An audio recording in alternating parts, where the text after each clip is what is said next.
Ayo, what's up? Welcome back din sa ating channel. It's Bobs TV.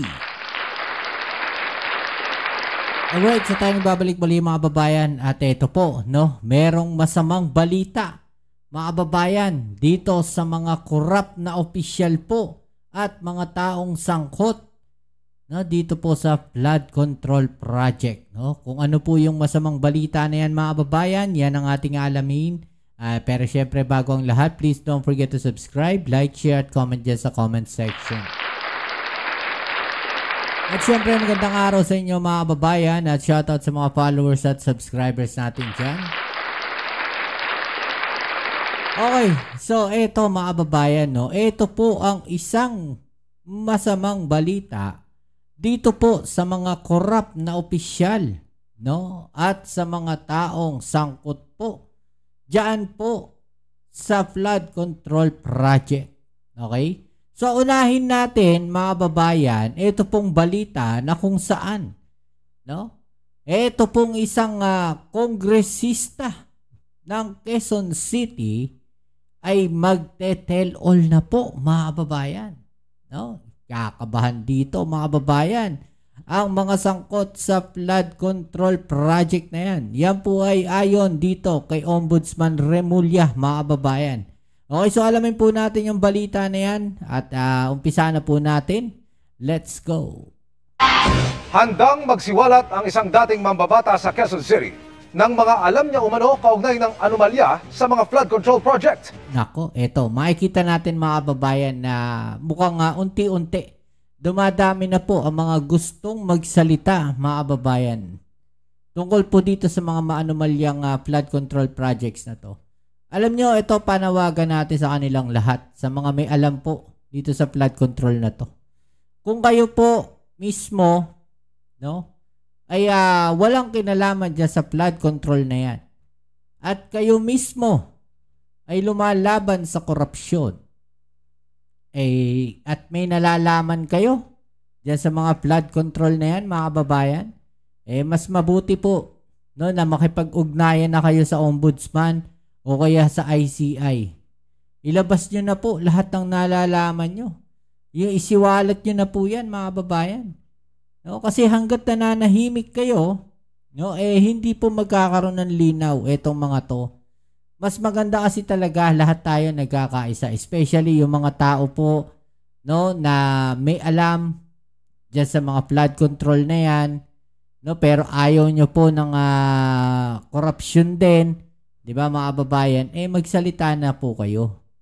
Tapos may alam kayo, di ba? Ayaw nyo ng corruption, ayaw nyo dyan sa mga nangyayari na yan sa flood control projects na yan, di ba? Tapos may nalalaman kayo, abay, panahon na po para magsalita kayo mga babayan, dahil ito po ay para po sa sambayan ng Pilipino, para malinis na po natin, no, itong gobyerno natin.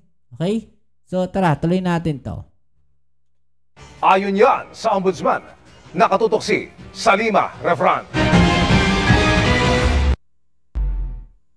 Isang dating mambabatas ng Quezon City ang nagpaabot kay Ombudsman Jesus Crispin Remulla ng kahandang isiwalat ang lahat ng nalalaman sa maanomalyang flood control projects.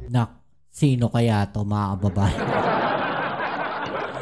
Abangan natin kung sino to, no? At sigurado, no, sasabihin na naman ng mga hindi natin alam, baka mga DDS din, no, baka sasabihin na naman nila, nako, planted yan. Especially kung tatamaan sila, yung mga sinusuportahan nila, yung mga sabihin nating mga DDS senators, di ba mga babayan, pagka tinamaan yung mga yan, ako, iyak na naman yung mga DDS na yan. Hindi mo malaman dito sa mga DDS na to kung anti-corruption ba sila mga kababayan o sadyang bulag lang talaga sila. No? Hindi mo maintindihan kung anong takbo ng utak o isip meron itong mga DDS na to. Di ba? Nakatanggap din ako ng tawag kaninang umaga, very early in the morning. Isang kaibigan ko, para siyang go-between sa isang congressman from Quezon City who wants to tell all. Hihintayin raw ni May magsasalita na raw po mga kababayan. Remulla ang mga susunod na hakbang ng ex-congressman Pero nagpasabi na raw ito na marami siyang ilalahad. No. Bagay na susuriin daw niyang mabuti. Di ba involvement niya sa lahat na nangyayari? Tsaka kung paano kalakaran, paano nangyayari lahat yan? Oh, ayan, mga babayan, ha? Mukhang siya mismo involved doon sa mga nangyayari. Diba? Kung meron pa pong mga may alam dyan, lumabas na po kayo. Sasabihin niya. Sir, magtuturo din to ng iba? Magtuturo. Ano to? Hindi na siya incumbent. Hindi na siya incumbent. Ayon sa Quezon City LGU, 331 ang mga flood control projects ng DPWH sa lungsod mula 2022 hanggang 2025. Pero 2 lang daw sa mga ito ang inaprobahan ng lokal na pamahalaan. Samantala, iniimbestigahan na raw ng ombudsman ang isang bidder na palaging talo sa maanomalyang flood control projects. Katuwang nito ang Philippine Competition Commission o PCC sa pagsilip sa issue ng bid rigging. 3% of the project cost is given to the losing bidders. Oh. Yun, yung by for the boys tawag nila. For the boys. So, hinahati-hati yan sa losing bidders, etc. Mayroon pa ibang bibigyan. Ano na yan? Dating gawin na yan na nangyayari sa DPWH. Nais rin ni Ombudsman Remulla na makausap ang Sandigan Bayan para mailatag ang mga panuntunan sa pagbabalik ng ninakaw na pera ng gobyerno kapalit ng plea bargain o pagpapababa ng kasong kakaharapin. No. Lalo't may mga nagparamdam na raw kay Ombudsman Remulla na mga kongresista. May mga congressman daw na gusto lang nilang manahimik at hindi na nila gagawin ulit kung sasoli pa sila sa mga contracts na kung saan nag-contractor sila. Inatasan na rin ng Ombudsman ng Department of Justice na ituloy. So, ibig sabihin, marami talaga. No? Maraming mga contractors. Diba? So, paano tayo nakakasiguro na hindi na nila uulitin yan? Diba? So, parang ang gagawin nila, wag mo lang kami idawit, babalik na namin yung mga pera. No, nakinita namin dyan. No? So, paano naman natin masasabi na lahat ng pera na yun ay ibabalik nila? At paano nila ibabalik yun? Yun yung mga tanong doon, mga kababayan. Diba? Parang play safe yan. No, makikipagtulungan sila, pero ibabalik nila yung pera. So, same thing, parang ganun sa mga diskaya. No, eto nga lang mga kongresista na to na magsasalita, mawawalan ng kaso. Ganun lang yung nakikita ko dyan. Again, mga babayan, sinasabi natin, no, na lahat ng may nalalaman, no, lumabas na kayo, magsalita na kayo. Yan po yung pinakamagandang gagawin ninyo para sa bayan. Ang pag-usig sa 5 reklamo ng malversation, graft at perjury para sa 5 ghost projects ng DPWH Bulacan First Engineering District. Ibig sabihin, DOJ na magsasagawa ng preliminary investigation at magdadala nito sa korte. Para sa GMA. Yan, mga babayan, ha? At ito pa ang isang bad news, mga babayan, sa mga corrupt na politiko. Ha? Dahil ultimo Sandigan Bayan, mga babayan, no? Nakikipag-cooperate na rin po sa Korte Suprema, mga babayan. Nakikipag-usap na rin po sila sa Korte Suprema. Ito maganda no? Siguro nakita nila na seryoso yung ating gobyerno, yung ating pamahalaan ngayon sa pagsugpo ng korupsyon. So nagkakaroon ng nagkakaroon ng ano tawag natin dito, domino effect. Dahil sila mismo gusto na nilang pabilisin, no, yung paglilitis diyan sa mga sangkot sa flood control scandal na yan. 'Di ba? Sandigan Bayan, Ombudsman, mga babayan, Supreme Court, no, at meron pa tayo ICI, meron pang Blue Ribbon Committee, 'di ba? So sana mapabilis talaga, no, yung investigasyon dito. At may mapanagot talaga ng mga malalaking tao. No, pero syempre, kagaya nga ng sinasabi natin, importante kasi na solid yung mga ebidensya.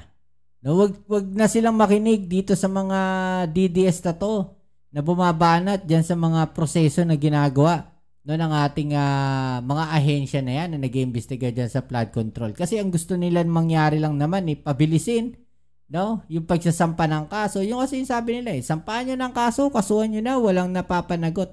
Ang problema kasi, pagka sinampahan mo kagad ng kaso yan at hilaw yung mga ebidensya, mababaliwala yung kaso. Masisira pa yung kredibilidad ng mga ahensya, no, na nagsampa ng kaso diyan sa mga tao na yan. Baka sabihin lang nila, no, na wala talagang kredibilidad yung mga yan. No, kita nyo, hindi nila napanagot yung mga tao na sangkot, na kinasuhan nila, hindi nila naipakulong, 'di ba? So in short, no, wag kayong makikinig diyan sa mga yan kasi ang target lang nila is masira yung reputasyon ninyo ng mga ahensya ng gobyerno, 'di ba? So tuloy natin. At susumite ang Sandigan Bayan sa Korte Suprema ng mga alituntunin para mapabilis ang paglilitis sa flood control cases. Live mula sa Mandaluyong, namumuna sa balita si News 5 Justice Correspondent Camille Samonte. Kapatid ng sabi ng mga maestrado sa usaping ito.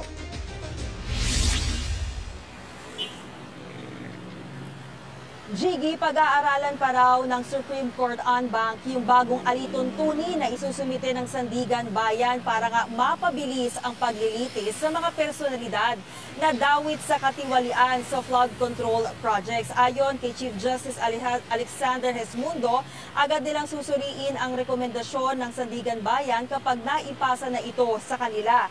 Alam daw nila na gusto na ng publiko na makitang may managot sa isyu ng korupsyon. Yan talaga ang gusto ng mamamayan ng sambayan ng Pilipino. May managot na, no? Tingnan natin ang pahayag ni Chief Justice Hesmundo. Any rules that may be proposed by any court, whether it's collegiate courts and DNCTA and CA, will have to be reviewed by the court and bank. For sure, we will review immediately these rules and see to it that they're implemented, properly drafted. Jiggy, sa isang panayam, sinabi ni Sandigan Bayan Presiding Judge Geraldine Econg na bubuo nga sila ng mga bagong alituntunin para makapagbaba sila ng hatol sa mga isasampang kaso sa loob ng 6 hanggang 8 buwan. Grabe. Sa susunod na taon Bilis, daw, siguradong may desisyon na sila sa mga isasampang kaso ng Ombudsman. Nauna nang sinabi ni Ombudsman Boy Remulla na plano nilang kasuhan sa Nobyembre ang mga dawit sa mga anomalyang flood control projects. Jiggy? At Camille, maganda yan, no, kung talaga mapapabilis kasi kahit mismo si Chairman Andres ng ICI, aminadong napaka-tedious ng proseso para makuha yung hustisya. At ito talaga ang hinahanap ng taong bayan, yung hustisya dito sa mga laban sa mga magnanakaw nito. Pero gaano ka-realistic yung 6 to 8 months na meron ng desisyon, may makikita na yung publiko na ikukulong dahil sa flood control scandal? Jiggy, ayon kay Senior Associate Justice Marvic Yonen, bago pa pumutok itong kontrobersya sa flood control projects, ay tinatrabaho na raw ng SC ang pagpapabilis ng proseso sa mga korte. Hindi lang daw kasi sa Sandigan Bayan posibleng bumagsak ang mga kaso, kundi maging sa mga regional trial courts. Alam din daw ng Korte Suprema na sa hudikatura aasa ang taong bayan para managot ang mga may sala. Narito ang pahayag ni Senior Associate Justice Leonet. The judiciary has to remain impartial. At the end of the day, we will have to receive the evidence and we are hoping that the cases are built up properly. Yun yung sinasabi natin. No, yun yung sinasabi natin. Na yung case o yung mga kaso ay na-build up properly. Sabi, no?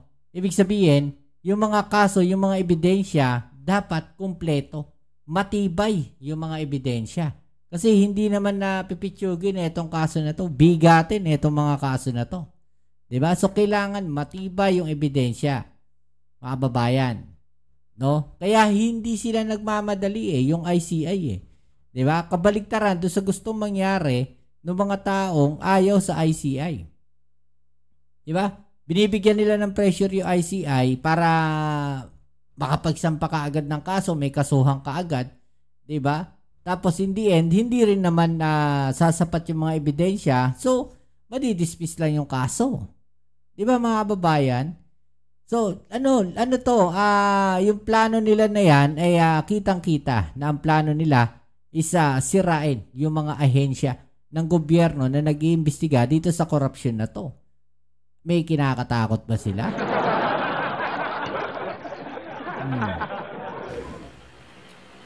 Yan muna ang latest. Balik sa'yo, Jiggy. May kinakatakutan kaya sila, mga babayan? Ano sa palagay ninyo? Bakit gusto nilang sirain kaagad? No, itong mga ahensya na to ng gobyerno, especially isa na yan, yung ombudsman. No? Gigil na gigil sila dyan kay Remulla. Diba? So, yan muna ang ating video ngayon, mga kababayan. Yan muna ang ating pinag-usapan ngayon. Pero syempre, maraming salamat sa lahat ng mga patuloy na suporta dito sa ating channel.